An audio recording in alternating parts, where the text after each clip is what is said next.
আজি গণেশ পূজা আৰু ৰাজ্যৰ বিভিন্ন প্ৰান্তৰ যিসমূহ গণেশ মন্দিৰ আছে সেই গণেশ মন্দিৰত আমি পুৱাৰ ভাগৰ পৰাই গণেশৰ বন্দনাৰে ইতিমধ্যে মুখৰিত হৈ থকা দেখিছোঁ আৰু পুৱাৰ ভাগৰ পৰাই যদি আমি চাওঁ হাজাৰ হাজাৰ ভক্তৰ যি সমাগম আৰু সেই সমাগম ঘটে আৰু এই মুহূৰ্তত মই যিটো গণেশ মন্দিৰত আছোঁ ইয়াত এটা জাগ্ৰত শক্তি আছে সকলোৱে বিশ্বাস কৰে আৰু গণেশ মন্দিৰৰ এই লখৰা ফৰেষ্ট গেটৰ যিটো গণেশ মন্দিৰ আছে মই দেখুৱাইছোঁ পুৱাৰ ভাগৰ পৰাই যদি আমি চাওঁ এনেদৰেই ভক্তসকলে পুৱাৰ ভাগৰ পৰা এনেধৰণে তেওঁলোকে পূজা অৰ্চনা কৰি আছে গণেশৰ সেৱা লৈছে আৰু তেওঁলোকৰ যিবোৰ মনৰ আশা আকাংক্ষা লৈ তেওঁলোকে আহিছে যাতে গণেশ বাবাই সকলোৰে মংগল কৰে বা সকলোৰে তেওঁলোকে সুখ শান্তি ঘূৰাই আনে আৰু তেওঁলোকে বিচৰাসমূহ আশাসমূহ তেওঁলোকক দিয়ে এইবাবেই তেওঁলোকে পুৱাৰ ভাগৰ পৰা এনেদৰে গণেশ মন্দিৰ আছে মই ভক্তসকল আছে মই ভক্তসকলৰ পৰাও তেওঁলোকৰ মনৰ কথা জানিবলৈ চেষ্টা কৰিম বৈতে মই অকণমান আপোনাৰ ওচৰত আছোঁ কোন জেগাৰ পৰা আহিছে মই ইয়াৰে হয় দেখিছে ইয়ালৈ আগতেও আহিছে আগতেও আহিছোঁ মই কেনেকুৱা দেখিছে বহুত ভাল ইয়াতে মানে আমি প্ৰত্যেক আহোঁ আৰু গণেশ পূজা পাতিলে ভাল লাগে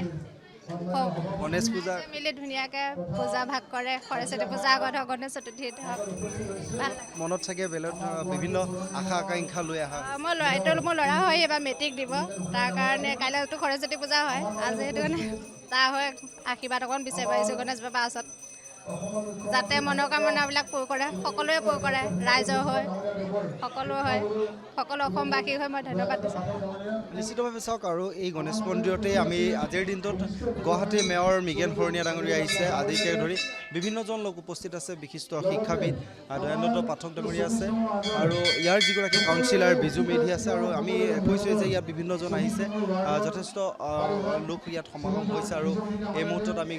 যিটো গণেশ লখৰা ফৰেষ্ট গেটৰ যি গণেশ মন্দিৰ আৰু গণেশ মন্দিৰৰ যিটো পৰিৱেশ ইতিমধ্যে ভক্তৰ যি ধৰণে আহি সমাগম ঘটে ভক্তৰ যিটো সমাগম আৰু সেই সমাগমৰ দৃশ্য ইতিমধ্যে দেখুৱাবলৈ চেষ্টা কৰিছে আৰু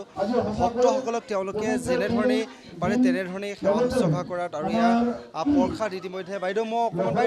বাইদেউ এয়া প্ৰসাদ দি আছে হয় প্ৰসাদ দি আছে কেনেকুৱা লাগিছে গণেশ ভালে লাগে প্ৰত্যেক বছৰে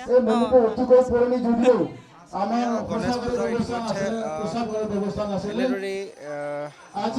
পূজা অৰ্চনা কৰিছে আৰু তেওঁলোকে চাকি বন্তি জ্বলাই গণেশ বাবাক আৰাধনা কৰিছে আৰু বিভিন্নজনে তেওঁলোকৰ মনৰ মংগল কামনাৰ বাবে তেওঁলোকে ইয়ালৈ আহিছে আৰু পূজা অৰ্চনা কৰিছে আৰু আজিৰ দিনটোতেই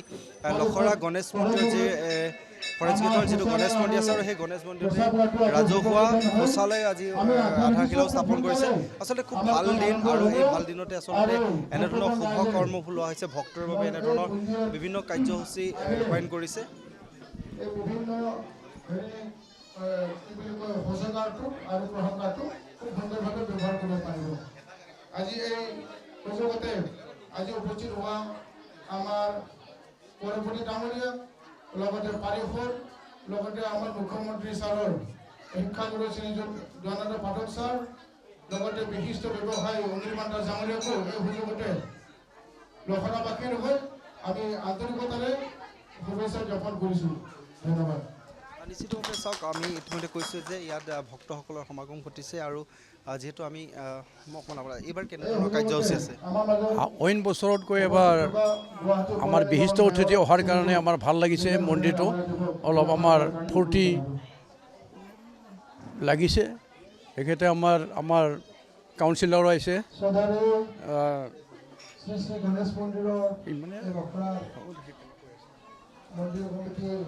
সভাপতি নৱেন ইণ্টি ডাঙৰীয়া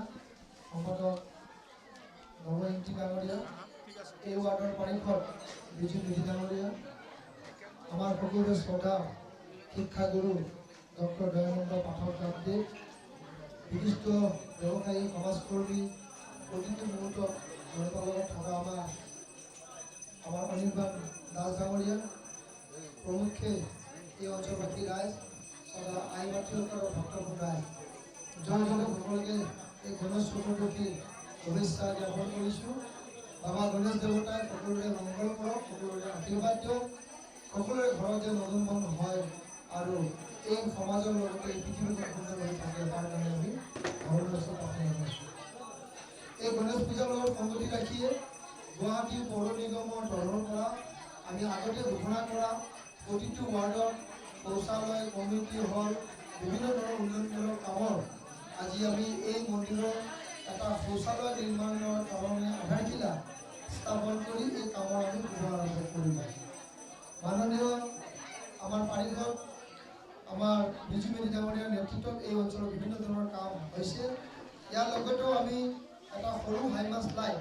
প্ৰতিটো ৱাৰ্ডত 10টাকৈ এই নামঘৰ মন্দিৰ বা ধৰ্মীয় অনুষ্ঠানসমূহ দিয়াৰ কাৰণে ব্যৱস্থা গ্ৰহণ কৰিছিলোঁ। সেইমতে গুৱাহাটীত প্ৰায় 600টা আমি এনেধৰণৰ লাইট আমি জ্বলাবলৈ আমি আগবাঢ়িছোঁ। তাৰো ইতিমধ্যে তাৰ যি আমাৰ কাৰিকৰী দিশত যি আমাৰ ফাউণ্ডেশ্যন আছে সেইখিনি কৰা হৈছে। আমি আশা কৰিছোঁ অহা 1 তাৰিখৰ ভিতৰত আমি সকলোখিনি লাইট আমি জ্বলোৱাৰ কাৰণে এটা প্ৰচেষ্টা হাতত ল'ম। ইয়াৰ লগতে এই অঞ্চলৰ বিভিন্ন ধৰণৰ এই মন্দিৰত আমাৰ ভক্তমানৰ অত্যন্ত ভিৰ হয়। বহুতে ভোগৰ কাৰণে হওক প্ৰসাদৰ কাৰণে হওক বিভিন্ন ধৰণৰ এক নৈবদ্য দিয়াৰ ব্যৱস্থা গ্ৰহণ কৰে। সেই নৈবদ্যখিনি ৰখাৰ ক্ষেত্ৰত বা তেনেধৰণৰ এটা আমাৰ ষ্ট'ৰ ৰুম হওক বা তেনেধৰণৰ বিভিন্ন ধৰণৰ এক ভঁৰাল নিৰ্মাণ কৰাৰ ক্ষেত্ৰতো বিশিষ্ট ব্যৱসায়ী অনিৰ্বাণ দাসে ব্যৱস্থা গ্ৰহণ কৰিছে। ইতিমধ্যে তাৰো নিৰ্মাণ কাম পূৰ্ণগতিত চলি আছে। ৰাইজে নখ যোগেৰে নহয় এই মন্দিৰৰ কাৰণে সকলোৱে বৰ্তমান ৰাইজৰ দান দক্ষিণাৰে এই মন্দিৰখন পাইছে। এই মন্দিৰৰ মাহাত্য বহুখিনি আছে। কাষত এটা শিৱ মন্দিৰ এটা অৱস্থিত আছে। শিৱ মন্দিৰৰ গুৰিতে 3টাকৈ বেলগছ একেলগে হৈছে বা ডাঙৰ হৈছে। নিশ্চয়কৈ ইয়াৰ মাহাত্য অধিক আছে। সমূহ ভক্তমান ৰাইজৰ ভক্তিৰে এই মন্দিৰ পৰিচালনা হৈ আছে। এই মন্দিৰ সুন্দৰভাৱে পৰিচালনা কৰি থকাৰ বাবে আমাৰ পৰিচালনা কমিটিৰ সভাপতি প্ৰমুখ্যে সমূহ বিষয়াক আমি ধন্যবাদ জ্ঞাপন কৰিছোঁ। সকলোৰে মংগল হওক তাৰ কামনা কৰিছোঁ। এই মন্দিৰত আৰু উন্নতি হয়। গুৱাহাটী পৌৰ নিগমৰ যিকোনো আমি আঁচনি লওঁ এই মন্দিৰত যেন আৰু আমি অধিক দিয়াৰ কাৰণে চেষ্টা কৰিব পাৰোঁ। তাৰ কাৰণে বিজু মেধি ডাঙৰীয়াৰ লগতে এই সমূহ ৰাইজলৈ আমাৰ অনুৰোধ থাকিল। পুনৰ সকলোকে এই গণেশ চতুৰ্থীৰ দিনাখন সকলোকে মংগল কামনা কৰিছোঁ। আৰু আমাৰ গণেশ আমাৰ দেৱতাই সকলোৱে যেন আশীৰ্বাদ দিয়ে তাৰ কামনা কৰি মোৰ এই দুষাৰ কৰাৰ কাৰণে ধন্যবাদ। নমস্কাৰ। ইতিমধ্যে আমি কৈছোঁ যে এই গণেশ মন্দিৰটো আচলতে বিভিন্ন ধৰণৰ তেওঁলোকৰ বিশ্বাস আছে আৰু এনেদৰে হাজাৰ হাজাৰ ভক্তৰ যি সমাগম পুৱাৰ ভাগৰ পৰা আমি যদি কওঁ বাহিৰে ভিতৰে গণেশ মন্দিৰটোৰ প্ৰাংগণত ইতিমধ্যে এনেধৰণে ভক্তৰ সমাগম থাকে আৰু এয়া প্ৰসাদ ইতিমধ্যে প্ৰসাদো বিতৰণ কৰি আছে। আৰু ভক্তসকলে যাতে আহি মন্দিৰত পূজা অৰ্চনা কৰাৰ পিছত তেওঁলোকে এমুঠি প্ৰসাদ হাতত লৈ যাব পাৰে। আৰু এই মই দেখাবলৈ কিছু দৃশ্য দেখাবলৈ মই ক'ম যে কেনেধৰণে শাৰী পাতিব লগা হৈছে। ভক্তসকলে এনেদৰেই পুৱাৰ ভাগৰ পৰা এই ভক্তসকলে সমাগম আচলতে তেওঁলোকৰ গণেশ দেৱতাক পূজা অৰ্চনা কৰিবৰ বাবে তেওঁলোকে পুৱাৰ ভাগৰ পৰাই তেওঁলোকে শাৰী পাতি আছে। আৰু এনেদৰেই গণেশ পূজা ইতিমধ্যে অনুষ্ঠিত হৈ আহিছে। আৰু মই ইয়াত বিভিন্নজন লোক আছে। মই অকণমান কথা পাতিবলৈ চেষ্টা কৰিম। বিভিন্ন কাৰ্যসূচীৰ লগত জড়িত হৈ থাকে লখৰা সমষ্টিত। আপুনি বিগত সময়ত লখৰা সমষ্টিটোৰ বিভিন্ন কাৰ্যসূচীত আপোনাক লগ পাইছোঁ, আমি দেখিছোঁ উন্নয়নৰ কথাও আছে। আজি গণেশ চতুৰ্থী আৰু গণেশ পূজাৰ দিনা এই গণেশ মন্দিৰত আপুনি উপস্থিত আছে, কেনেকুৱা দেখিছে পৰিৱেশ? সুন্দৰ। আজি আমি এই গণেশ মন্দিৰৰ বহুত ভক্তপ্ৰাণ ৰাইজে ভিৰ হোৱাটো আমি উপলব্ধি কৰিছোঁ, দেখিছোঁ। এই মন্দিৰটো বহুত পুৰণা মন্দিৰ, আমি ক'বই নোৱাৰোঁ। তেতিয়াৰ পৰা এই মন্দিৰটো ইয়াতে মানে আমাৰ এই অঞ্চলৰ ৰাইজে পূজা কৰি আহিছিল। আজি আহি এই 2026ত খুব সুন্দৰভাৱে পৰিচালনা হোৱাটো আমি উপলব্ধি কৰিছোঁ। ভাল হৈছে। ভক্তপ্ৰাণ ৰাইজে বহুত দূৰ দূৰণিৰ পৰা আহিছে। আৰু মই এইটোৱে ক'ম, গণেশ বাবাই সকলোকে মনৰ আশা কামনা কৰক, আশীৰ্বাদ দিয়ক। এই গণেশ মন্দিৰটোৰ যি বিশ্বাস, সকলোৰে মাজত যিটো বিশ্বাস আছে মন্দিৰটোক লৈ, বিভিন্নজনে আৰ্থিক অনুদানেই হওক বা বিভিন্ন ধৰণৰ সামগ্ৰীও ইয়াত দি আহিছে, কেনেধৰণৰ বিশ্বাসক লগত জড়িত বুলি ভাবে? নিশ্চয় তেখেতসকলে এই মন্দিৰত আহি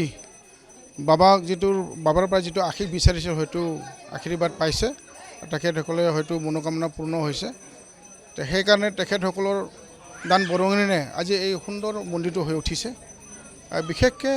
আমি এজন ব্যৱসায়ীৰ নাম ল'বই লাগিব, এইটো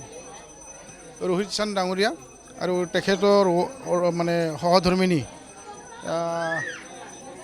শ্ৰুতি চান্দ। তেখেতসকলৰ ইয়াত বহুত অৱদান আছে। এই মন্দিৰটো সুন্দৰভাৱে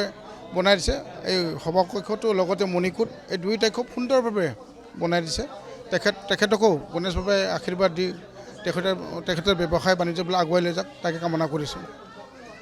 নিশ্চিতভাৱে চাওক, আৰু প্ৰত্যেকগৰাকী লোকৰ মুখতে এই মন্দিৰটোক লৈ বা এই মন্দিৰটো যি জাগ্ৰত বা বিশ্বাস আছে সেই বিশ্বাসক লৈ বিভিন্ন ধৰণৰ তেওঁলোকৰ মনত চৰ্চা থাকে বা আলোচনা থাকে আৰু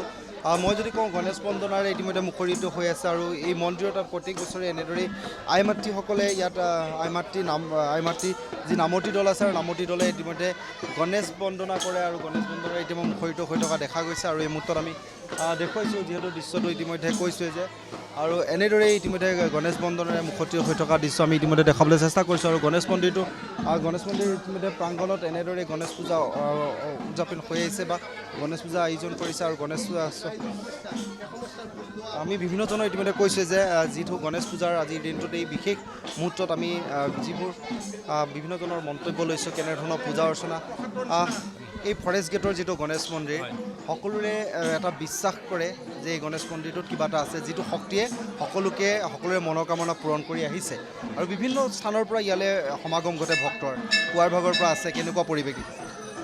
সঁচাকৈ মানে এই যিটো আমি গণেশ মন্দিৰত আজি উপস্থিত আছোঁ সেইটো অতিকে প্ৰাচীন গণেশ মন্দিৰ ইয়াৰ যিটো মাহাত্য আছে সেই মাহাত্যৰ এটা লোকবিশ্বাস আছে খুব জাগ্ৰত এটি গণেশ মন্দিৰ হয় আৰু লগতে এটি শিৱ মন্দিৰো আছে আৰু ইয়াত আহিলে আপুনি এটা পৰিৱেশটোৰে এটা মানে ভক্তিমূলক পৰিৱেশ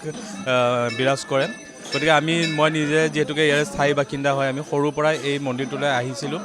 আৰু মই বিশেষকৈ মই নিজে কওঁ মই এই মন্দিৰৰ আশীৰ্বাদ লৈ আজি ৰাইজৰ হৈ সেৱা কৰিবলৈ মই সক্ষম হৈছোঁ ইয়াত মই যেতিয়া আশীৰ্বাদ ল'বলৈ আহিছিলোঁ তাৰ পিছতেই কিন্তু ৰাইজৰ বিপুল সঁহাৰি লাভ কৰিবলৈ সক্ষম হৈছিলোঁ ঠিক তেনেধৰণে অসমৰ বিভিন্ন ঠাইৰ পৰা তথা আমাৰ এই অঞ্চলৰ বিভিন্ন লোকে বিশেষকৈ আমাৰ এইটো যিহেতুকে জনজাতি প্ৰধান অঞ্চল আমাৰ এই কাৰ্বি যিখিনি জনজাতিৰ লোক আছে তেওঁলোকে খুব সুন্দৰকৈ এই মন্দিৰটো পৰিচালনা কৰি আছে আৰু লগতে আমাৰ নেপালী সম্প্ৰদায়ৰো লোকসকল আছে তেওঁলোকেও এই মন্দিৰটোৰ লগত ওতঃপ্ৰোতভাৱে জড়িত হৈ আমাৰ গণেশ ভগৱানৰ আশীৰ্বাদ পাবলৈ সক্ষম হৈছে যিহেতু এই অঞ্চলটোৰে এগৰাকী পৌৰ নিগমৰ পাৰিষদ আজিৰ দিনটোত খুব ভাল কাম এটা হৈছে ইয়াত হয় নিশ্চয়কৈ আজি গুৱাহাটী পৌৰ নিগমৰ ফালৰ পৰা আমাৰ 60টা ৱাৰ্ডতেই আমাৰ ধৰ্মীয় অনুষ্ঠানেই হওক বা যিখিনি আমাৰ সামাজিক অনুষ্ঠান আছে বিশেষকৈ ধৰ্মীয় অনুষ্ঠানলৈ আমি 20 লাখ টকাৰে সেই অনুষ্ঠানসমূহত আমি শৌচালয় নিৰ্মাণৰ ব্যৱস্থা কৰিছিলোঁ কাৰণ ইয়ালৈ অহা আয়তীসকল বা ইয়ালৈ অহা ভক্তপ্ৰাণ লোকসকলৰ যথেষ্ট অসুবিধা হয় যদি তাত শৌচালয় নাথাকে আজি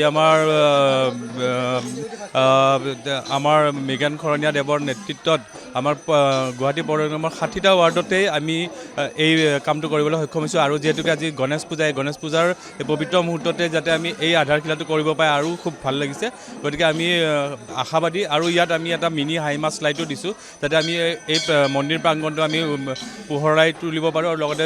এখন ৰাজহুৱা শ্মশান আছে ওচৰত সেইখনো যাতে আমি পোহৰাই তুলিব পাৰোঁ তাৰো ব্যৱস্থা গ্ৰহণ কৰা হৈছে চাওক আমি ইতিমধ্যে কৈছোঁ যে এনেদৰেই উন্নয়নো হৈছে আৰু এই মন্দিৰটোৰ প্ৰতি যিটো বিশ্বাস আছে মানুহৰ সেই বিশ্বাসৰ বাবে এনেধৰণে অনুদানো আগবাঢ়িছে আৰু বিজেপি চৰকাৰে শেহতীয়াকৈ চৰকাৰখনে ধৰ্মীয় অনুষ্ঠানসমূহ যাতে উন্নত হওক বা ধৰ্মীয় অনুষ্ঠানৰ ভক্তৰ যাতে কোনো অসুবিধাৰ সন্মুখীন নহওক তাৰ বাবে বিভিন্ন ধৰণৰ পদক্ষেপ গ্ৰহণ কৰি আহিছে বিভিন্ন আঁচনিৰ জৰিয়তে তেওঁলোকে বিভিন্ন প্ৰায় কোটি টকা আবণ্টনো দিছে তেওঁলোকে যাতে ধৰ্মীয় অনুষ্ঠানসমূহলৈ ভক্তসকল অহাৰ লগে লগে তেওঁলোকে যাতে সুন্দৰভাৱে তেওঁলোকে ঈশ্বৰৰ যি আৰাধনা সেই আৰাধনা প্ৰক্ৰিয়া কৰিব পাৰে আৰু এনেদৰে এই গণেশ মন্দিৰটো ইতিমধ্যে কৈছে যে পৌৰ নিগমৰ ফালৰ পৰা বিভিন্ন পদক্ষেপ গ্ৰহণ কৰিছে বা বিভিন্ন স্থানীয় লোকে হওক বা বিভিন্ন ব্যৱসায়ীয়ে হওক বা উদ্যোগপতিয়ে হওক তেওঁলোকে আহি এই গণেশ মন্দিৰটোৰ ক্ষেত্ৰত যথেষ্ট দান বৰঙণি আগবঢ়াইছে আৰু এনেদৰেই প্ৰতি বছৰে এই গণেশ মন্দিৰৰ গণেশ পূজা ইতিমধ্যে উদযাপন কৰি অহা দেখা গৈছে যিকোনো খবৰৰ বাবে যোগাযোগ কৰক আমাৰ এই নম্বৰত 9181 307 221